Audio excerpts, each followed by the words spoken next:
హల్లెలూయా. Good morning. బాగున్నారా? మేల్కొన్నారా? రండి మన దేవుని మాటలు ధ్యానిద్దాం. చిన్న ప్రార్థన. పరిశుద్ధుడా, నీకు వందనములయ్యా. ఏ రోజుకు ఆ రోజు మా హృదయాలకు అవసరమైన సందేశాలతో బలపరుస్తున్నావు, నడిపిస్తున్నావు. నీ వాక్యానుసారంగా బ్రతికి ఫలించుటకు మా ఒక్కొక్కరికి సహాయం చేయి. క్రీస్తు నామములో అడుగుచున్నాను తండ్రి, ఆమేన్. రహస్యంగా దీర్ఘ ప్రార్థనలు చేసేవారు బహిరంగంగా క్లుప్త ప్రార్థనలు చేస్తారట. అది ఇటువంటి అనుదిన ధ్యానంలో ఒక పెద్ద ప్రార్థన చేసుకుంటూ కూర్చుంటే మీరు వాక్యం వినలేకపోతారు. ఎందుకంటే ఎక్కువ సమయం పొద్దున్నే మీరు గడపలేరు. ఉపవాస ప్రార్థనలో మేము గంటల తరబడి ప్రార్థిస్తూ ఉంటాం. మరి ఈరోజు శుక్రవారం కదా, ఉపవాస ప్రార్థన కల్వరి చర్చ్లో జరుగుతుంది. మేము మీకు 9 o'clockకి కల్వరి ప్రతి తొడిలో మీకు కూడా లింక్ ఇస్తున్నాం. మాతో పాటు కలిసి ప్రార్థించండి. ఎలా ఉన్నారు? బాగున్నారా? ఆరోగ్యంగా ఉన్నారా? ఆనందంగా ఉన్నారా? సంతృప్తి కలిగి ఉన్నారా?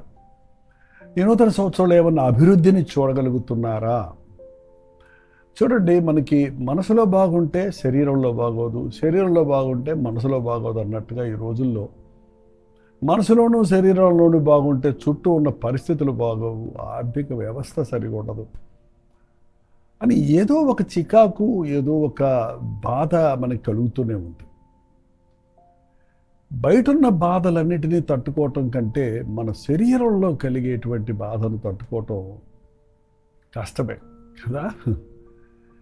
రోగాలు ఇప్పుడు మనుషులకి 99% మనుషులందరూ కూడా ఏదో ఒక రోగంతో అడపాదడప హాస్పిటల్ పాలవుతూనే ఉన్నారు, మందులు పాలవుతూనే ఉన్నారు.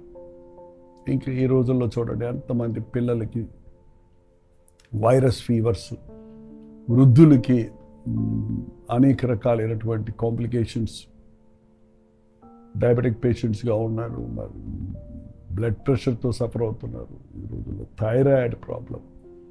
చాలామంది ఏమనొస్తున్నారు, వివాహమైన తర్వాత కన్సీవ్ అవటం లేదు, బిడ్డలు పుడతలేదు అంటున్నారు. ఫైబ్రాయిడ్స్ ప్రాబ్లం అంటున్నారు. బిడ్డలు లోపల సరిగా ఎదగటం లేదు అని ఎంతోమంది మిస్క్యారేజ్ అవుతుందని వేదన పడుతున్నారు. ఇలాగా ఒక ఏజ్లో కాదు కానీ ప్రతి ఏజ్ వారు కూడా, యవ్వనస్తులకు కూడా ఇవాళ ఎన్నో రకాలైనటువంటి కాంప్లికేషన్స్. ఈ సాఫ్ట్వేర్ కంపెనీల్లో పనిచేసేవారు బ్యాక్ పెయిన్ అని, నెక్ పెయిన్ అని, చిన్న వయసులోనే 30-40sలోనే డయాబెటిక్ పేషెంట్స్గా మారుతున్నారు. వ్యాయామం లేని మూలన స్థూలకాయలు అవుతున్నారు. ఇలా చెప్పుకుంటూ పోయామంటే మీకే తెలుసు కదా, సంపాదనలో ఎంతో భాగం మందుల పాలైపోతుంది. వృద్ధులు అక్కడెక్కడ నాకు కనబడి చెప్తుంటారు, మాకు గవర్నమెంట్ ఇచ్చే ఆ పెన్షన్ డబ్బులన్నీ మందులకు కూడా సరిపోవటం లేదండి, ఏం తినమంటారు. ఇక ఇంత భయంకరమైన పరిస్థితులు ఎందుకండి?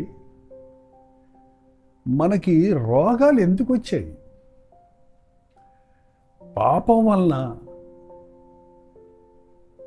పాపం వలననా అనే అనుమానం ఉంటే ఒకసారి ఇర్మియా గ్రంథం 30వ అధ్యాయం తిరిగి చెప్పండి చూద్దాం. నీ వ్యాధి 12వ వచనం అండి. యెహోవా ఇలాగ సెలవిచ్చున్నాడు, నీ వ్యాధి ఘోరమైనది, నీ గాయములు బాధకరమైనవి, నీ పాపములు విస్తరింపగా శత్రువు కొట్టినట్లు నీ గొప్ప దోషమును బట్టి నేను నీకు కఠినంగా శిక్ష చేసి నిన్ను గాయపరిచి ఉన్నాను. 15వ వచనం, నీ గాయము చేత నీవు అరచెదవేమి, నీ కలిగిన నొప్పి నివారణ కాదు, నీ పాపములు విస్తరించిన దోషములనంటే నేను ఇలాగూ చేర్చున్నాను. అంటే దేవుడు ఏం రోగాలు పంపిస్తాడా అని అడుగుతారేమో. ఏంటంటే దేవుడు రోగాలు పంపించడు, కానీ మనం రోడ్డు మీద వెళ్తున్నప్పుడు యాక్సిడెంట్లు అవుతాయా అంటే అవుతాయి. ఎప్పుడు అవుతాయి? ఎక్కువ ఎందుకు అవుతాయి? ఓవర్ స్పీడ్ వెళ్ళే వారికి, ఏంటంటే రోడ్ రూల్స్ ఫాలో చేయని వారికి, అక్కడ సిగ్నల్స్ను ఫాలో చేయని వాళ్ళకి, ర్యాష్గా డ్రైవ్ చేసే వారికి అవుతాయి. కానీ అందరికీ ఎందుకు అవుతాయి? ఆ చట్టాలను దాటినప్పుడు స్టాప్ అంటే నేను ఆగాలి, పోతానంటే వాడు తప్పకుండా యాక్సిడెంట్లు పాల్గొంటారు. అలాగే దేవుడు మనల్ని బాధ పెట్టేవాడు కాదు, కానీ అందుకనే బాధల నుంచి తప్పించడానికి మనకు చట్టం ఇచ్చాడు, ఒక లా ఇచ్చాడు, ఒక పద్ధతి ఇచ్చాడు, ఒక ఆజ్ఞ ఇచ్చాడు. నన్ను ప్రేమించండి, నా ఆజ్ఞలను గైకొనండి, మీరు సురక్షితంగా ఉంటారు, మీరు దీవించబడతారు. మనుషుడు తన శరీరాన్ని మిస్యూజ్ చేసుకుంటున్నాడు. ఏంటండి, మీ దేహము దేవుని ఆలయమై ఉందని మీరు ఎరుగరా? ఎవరైనా దేవుని ఆలయాన్ని పాడు చేస్తే నేను వారిని పాడు చేస్తానంటే పాడైపోతావు, వదిలేస్తాడు దేవుడు. చిన్న వయసులోనే ఇష్టం వచ్చినట్టు యవ్వన కాలంలో జీవించినోడు వృద్ధాప్యంలో వాటి పంటను కొయ్యరా? ఎంతమంది ఆరోగ్య సూత్రాలు పాటించకుండా ఏది పడితే అది తింటూ, ఏది పడితే అది తాగుతూ, ఎలా పడితే అలా ఉంటున్నవారు. వారి తల్లులు చూడండి, ఎంతమంది ఈ రోజున వారు సరైన ఆహారం భుజించరు, సరిగా వారి సమయాన్ని దేవునితో గడపరు, ప్రార్థించరు. గర్భవతులుగా ఉన్నప్పుడు కూడా సెల్స్ పట్టుకొని వాటిల్లో ఏంటేంటో ఆటలాడుకుంటారు. అందుకనే ఆ ప్రభావం వారి గర్భంలో ఉన్న శిశువుల మీద కూడా పడుతుంది. మీరు ఎవరైనా అనారోగ్యంగా ఉన్నారా? మాకు ఎన్ని ప్రార్థన వారాలు వస్తాయంటే ఒక రోజుకి కనీసం 1500, 2000 వరకు వాట్సాప్ మెసేజ్లు ఈ సోషల్ మీడియా చూసిన వాళ్ళ ద్వారా వస్తున్నాయండి. కొన్ని వందలు ఫోన్ కాల్స్ వస్తాయి టీవీ ప్రోగ్రామ్ చూసే వాళ్ళ ద్వారా. మేము వీటన్నిటిని అనలైజ్ చేస్తున్నప్పుడు ఎవరు ఏ భారాల కోసం అడుగుతున్నారో చక్కగా మా బ్రదర్స్ రాసిస్తారు నాకు. అవి గమనించినప్పుడు 90% రోగాల గురించి ప్రార్థన చేయమన్న భారాలే ఉంటాయండి. మరికొంతమందికి ఆర్థిక ఇబ్బందులు, ఇంకా చాలా రకాలు ఉంటాయి అనుకోండి. ఎక్కువ శాతం బాధపడుతున్నారు శరీరాలు. తెలుసండి, దేవునికి తెలుసు, పాపం వల్ల వచ్చు జీతం మరణం, పాపం ఇచ్చే బేట రోగమని. అందుకనే యేసు ప్రభువు మన కొరకు ఈ లోకానికి వచ్చి ఆయన పొందిన దెబ్బల ద్వారా మనకు స్వస్థత కలిగినట్లుగా మనకు రావలసిన శిక్షను ఆయన భరించి ఆయన నామములో ఈ రోజున మనకు స్వస్థతను కలుగజేస్తున్నాడు. నిన్ను స్వస్థపరచు యెహోవాను నేనే అంటున్నాడు. ఈ లోకంలో అందరికీ వచ్చాయి రోగాలు, కానీ నువ్వు ప్రభువును నమ్మితే, నీ దేహాన్ని దేవాలయంగా కాపాడుకుంటే, నీ స్థానంలో నీ కొరకు మరణించిన ప్రభువునందు విశ్వాసం ఉంచి నీ దోషములు ఒప్పుకొని విడిచిపెడితే నిన్ను స్వస్థపరుస్తాను. ఈ ఐగుప్తు రోగాలు నీకు రాకుండా కాపాడుతాను. ఒకసారి చూడండి, నిర్గమాకాండం 15వ అధ్యాయంలో, నిర్గమాకాండం 15వ అధ్యాయం. మీరు బైబిల్ పెట్టుకొని ఉన్నారా? బైబిల్ చూస్తున్నారా? అలా వినేసి వెళ్ళిపోతున్నారా? హృదయంలోనన్నా బైబిల్ పెట్టుకోండి, మీ చేతిలోనన్నా బైబిల్ ఉంచుకోండి, ఒక చిన్న పుస్తకం పెట్టుకొని నోట్ చేసుకోండి. 15వ అధ్యాయం 26వ వచనం అండి, నిర్గమాకాండం. మీ దేవుడని యెహోవా వాక్కును శ్రద్ధగా విని ఆయన దృష్టికి న్యాయమైనది చేసి ఆయన ఆజ్ఞలకు విధేయులై ఆయన కట్టడలన్నింటినీ అనుసరించి నడిచిన ఎడల. చూసారండి, స్వస్థత కావాలంటున్నామే, కానీ కావాలంటే నువ్వు దేవుని వాక్యాన్ని విని ఆయన దృష్టికి న్యాయమైనది చేసి ఆయన ఆజ్ఞలకు విధేయులై ఆయన కట్టలను అనుసరించిన ఎడల నేను ఐగుప్తులకు కలుగుజేయ రోగములలో ఏదీ మీకు రానివ్వను, నిన్ను స్వస్థపరచు యెహోవాను నేనే. నేను హీబ్రూ వర్డ్ యెహోవా రాఫే, నిన్ను స్వస్థపరుస్తాను. దానికి డీపర్ మీనింగ్లోకి వెళ్తే, ఒక చినిగిపోయిన వస్త్రాన్ని ఎలా మనం కుట్టుతామో అలాగూ నీవు వ్యాధితో చీకిపోయినప్పుడు, గాయాలతో నీవు నిండినప్పుడు నీ గాయాలను నేను కడతాను, కుడతాను, నిన్ను నేను స్వస్థపరుస్తాను. 147 కీర్తన అన్నాడు ఆయన, గుండె చెదరిన వారిని బాగు చేయువాడు, వారి గాయములను కట్టువాడు. ఇవాళ శరీర బాధల కంటే చాలామందికి గుండెలు చెదిరిపోయే వేదనలు ఉన్నాయండి. డిప్రెషన్లో ఉన్నారు, భయాందోళనలతో ఉన్నారు, కలవరాలతో ఉన్నారు. మానసిక వ్యవస్థ చెడిపోయి ఎంతోమంది వాళ్ళ డిప్రెషన్లోకి వెళ్ళిపోతున్నారు, కృంగుదలలో ఉన్నారు, ముదిరిపోతే పిచ్చోళ్ళ ప్రవర్తిస్తున్నారు. ప్రభు అంటున్నాడు, నేను నిన్ను కడతాను, కొడతాను, నీ గాయాలు మాన్పుతాను. నేను సిలువలో చిందించిన రక్తమును నీ మీద ప్రోక్షించి నీ గాయాలు మాన్పుతాను. నీ కొరకు గాయపడిన నా హస్తములు నీ మీద ఉంచి చీకిపోయిన, చెడిపోయిన, పాడైపోయిన నీ అవయవాలను, నీ ఆరోగ్య వ్యవస్థను నేను బాగు చేస్తాను. నమ్మండి. అది ఎలా? థియేటర్లోకి వెళ్ళక్కర్లేకుండానే, ఏదో పెద్ద ప్రొసీజర్ అక్కర్లేకుండానే, పే చేయక్కర్లేకుండానే, డబ్బులు కట్టక్కర్లేకుండానే, ఆయన యందు నువ్వు విశ్వాసం ఉంచితే, నీ తప్పును ఒప్పుకుంటే ప్రభు నీ గాయాన్ని కట్టేవాడిగా ఉన్నాడు. ఆయన గుండె చెదరని వారు బాగు చేయవాడు, వారి గాయములను కట్టువాడు. నువ్వు నీ గాయాలతో అరుచుకుంటూ కూర్చుంటే పర్వాలేదు, ప్రయోజనం లేదు. అయ్యో అమ్మో అనడం వల్ల నీ గాయాలు మానవు. నీవు నీ తప్పును ఒప్పుకుంటే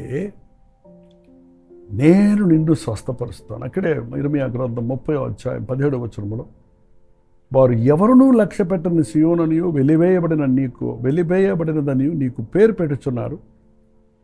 అంటే ఒక సమయం వచ్చేటడికి మన రోగాలు పాలైనప్పుడు చూడండి, మన ప్రియులందరూ ఒకరోజు 2 రోజులు, ఒక వారం 2 వారాలు ఉంటారేమో మనతో. కానీ మనం మంచాన పడ్డామంటే కన్న బిడ్డలు కూడా ఇవాళ ఎప్పుడు చచ్చిపోతారా వీళ్ళు, ఎలా తరిమయ్యారా వీళ్ళని, ఏ ఆశ్రమంలో చేర్చాలా అన్న తలంపుల్లో ఉన్నారు. ఎంతోమంది వాళ్ళకి పుట్టిన బిడ్డలు వికృతంగా ఉన్నప్పుడు, మెంటల్లీ రిటాలియేట్గా ఉన్నప్పుడు, వాళ్ళు ఫిజికల్లీ ఛాలెంజ్ పీపుల్గా ఉన్నప్పుడు వాళ్ళని తీసుకెళ్ళి ఎక్కడో ఒక చోట వదిలేస్తానికి ఇష్టపడుతున్నారు. కారణం, ఎవరు కూడా బాధితులను చేరతీయరు, సేవ చేయరు, ప్రేమించరు, పట్టించుకోరు. మానవ బుద్ధిది. కానీ యేసయ్య అంటున్నాడు, నీవు నీ పాపాల వల్ల అందరికీ అసహ్యమైపోయావు, నీ పాపల వల్ల నీ సంతానానికే నువ్వు శాపమైపోయావు. కానీ నేను నీకు ఆరోగ్యము కలుగజేసేదను. దయచేసి ఈ మాటను ఇప్పుడు వాగ్దానంగా తీసుకోండి. వచనం చూడండి, మీరు బైబిల్ అండర్లైన్ చేసుకోండి. ఇర్మీయా గ్రంథం 30:17 నేను నీకు ఆరోగ్యము కలుగజేసేదను.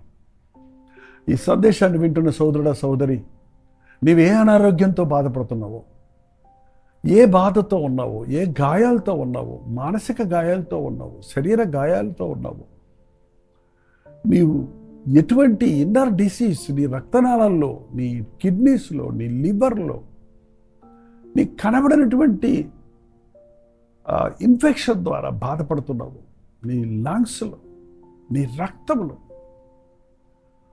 ప్రభు చెప్తున్నాడు, ఈరోజు నేను నీకు ఆరోగ్యాన్ని కలుగజేస్తాను. నీ రక్తాన్ని నేను శుద్ధీకరిస్తాను. నా రక్తాన్ని నీ మీద చిందించి నీ చెడిపోయిన, రోగపీడితమైన, పాయిజనస్ బ్లడ్ నుంచి, చెడిపోయిన స్వభావం నుంచి నేను నిన్ను విడిపిస్తాను. దేవుని మాటలు అక్షరాల వాగ్దానాలుగా తీసుకోండి, నమ్మండి. నేను నీకు ఆరోగ్యము కలుగజేసేదను, నీ గాయములను నేను మాన్పెదను. హల్లెలూయా. నీ గాయాలు నేను మాన్పుతాను.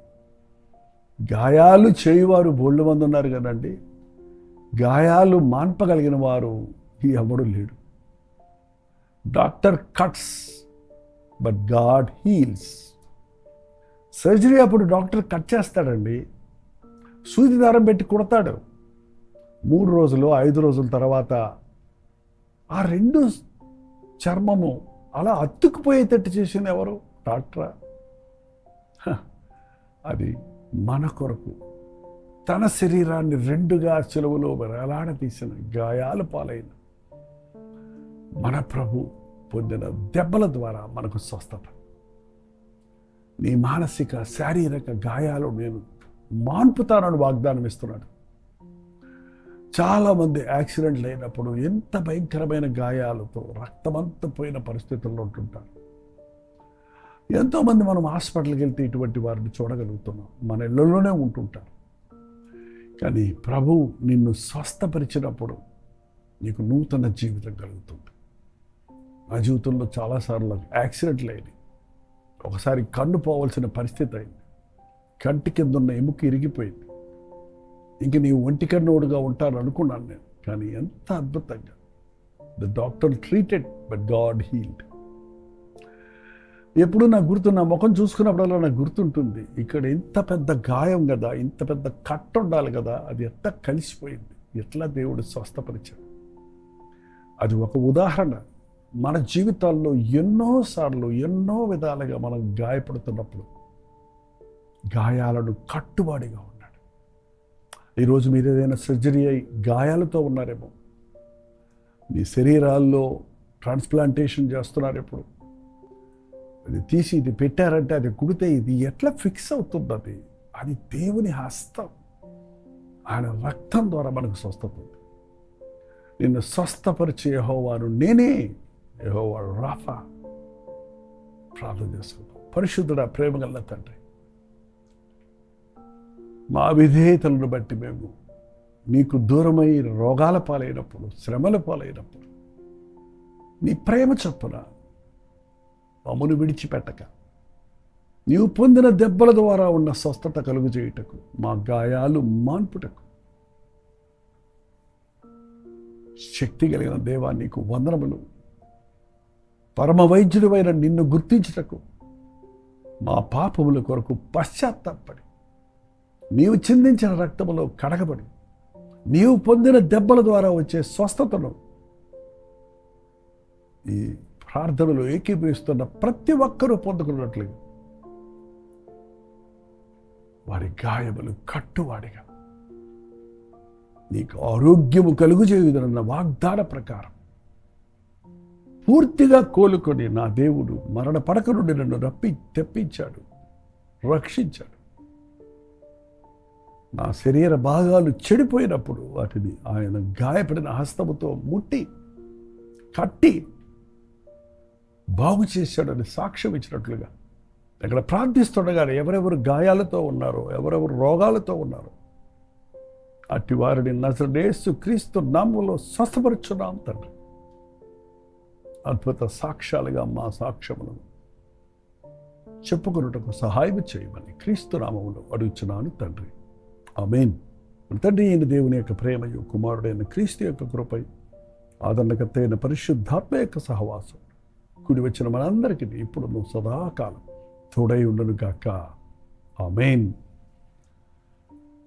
దేవుని స్తోత్రం. మీ ప్రార్థన వసతులు భారాలు 954041 నెంబర్కి, మీరు ఇతర దేశాల్లో ఉంటే 9100101000 నెంబర్కి టెక్స్ట్ లేక వాయిస్ మెసేజ్ ద్వారా వాట్సాప్ పెట్టండి. మేము అన్ని పరిశీలించి మీకోసం ప్రార్థిస్తున్నాం. మీరు కూడా ప్రార్థించండి, దేవుడు అద్భుతంగా జవాబునిస్తాడు. ఈ శనివారం అంటే రేపు చెన్నైలో మా ఒక ప్రత్యేకమైన యూత్ మీటింగ్ జరుగుతుంది. మీరు చెన్నై పరిసరాల్లో ఉన్న యూత్ అయితే ఈ యొక్క 1 సెషన్ 3 to 7 రండి, పాల్గొనండి, ఉజ్జీవించబడండి. ఆదివారం ఆరాధనల్లో పాల్గొనండి. అనుదినము దేవుని వాక్యాన్ని వినడం ద్వారా ఆధ్యాత్మికంగా బలపడండి. Doctor Deepal YouTube channel like చేయటం, షేర్ చేయటం, మీ పేరు ఊరు టైప్ చేయటం మర్చిపోకండి. ఉచితమైతే రేపు ఉదయం మధ్యాహ్నం 3 గంటలకు హెచ్చరిక, రాత్రి 9 గంటలకు కల్వరి ప్రతిధ్వని, మన కల్వరి చర్చిలో జరిగే ఉపవాస ప్రార్థన మీకు లింక్ ఇస్తాం. అలాగే మళ్ళీ రేపు ఉదయం 7 గంటలకు యథావిధిగా అనుదిన ధ్యానంలో కలుసుకుంటాం. అంతవరకు దేవుని మహాకృప మీకు తోడైంది కాక.